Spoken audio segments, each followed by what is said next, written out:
Bon, il n'y a pas de lien, Anne-Louise Despatie, aucun, mais on reste dans le domaine scolaire. La Fédération autonome de l'enseignement, aujourd'hui, a dit, bien, savez-vous, on ne négocie plus avec le gouvernement du Québec. Ça, la FAE, c'est 34 000 enseignants, principalement dans le Grand Montréal. Oui, alors elle quitte la Fédération autonome de l'enseignement, quitte la table sectorielle. Cependant, elle va continuer de négocier l'aspect salarial, mais ce qui est tout le sectoriel, en fait, c'est ce qui gravite autour de l'école, les ratios maître-élève, la charge de travail, les services d'aide aux élèves en difficulté, en fait, les conditions de travail des enseignants. Ça, c'est terminé. La FAE a interrompu ces négociations avec le gouvernement. Son président dit que le gouvernement négocie les mains vides et veut régler à coût nul.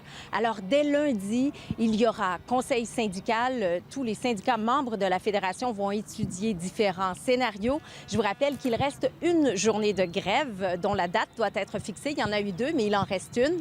On écoute Sylvain Mallette, le président de la FAE.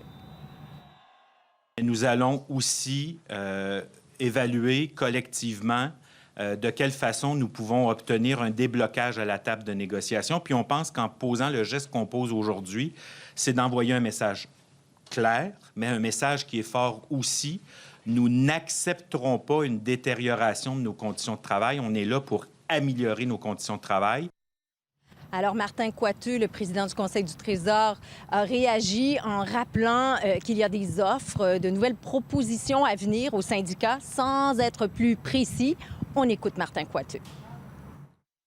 Bientôt.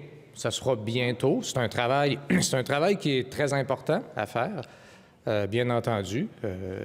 Le plus que je peux dire à ce stade-ci, c'est qu'on n'a pas devant nous des mois, on a devant nous des semaines. Et à partir du moment où on va déposer des offres qui tiennent compte de tout le travail qui a été fait, que j'estime constructif, là, aux tables de négociation, une fois qu'on va déposer des offres actualisées, ça va pouvoir accélérer la cadence.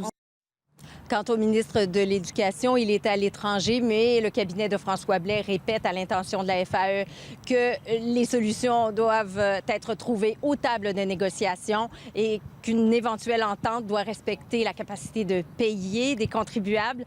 On dit en éducation que la répétition fixe la notion. Eh bien, Patrice, de part et d'autre, il y a beaucoup de gens qui répètent les mêmes choses ces jours-ci. C'est normal, c'est une négociation. Tant que c'est pas fini, c'est pas fini. Voilà. Merci, Anne-Louise. Au revoir.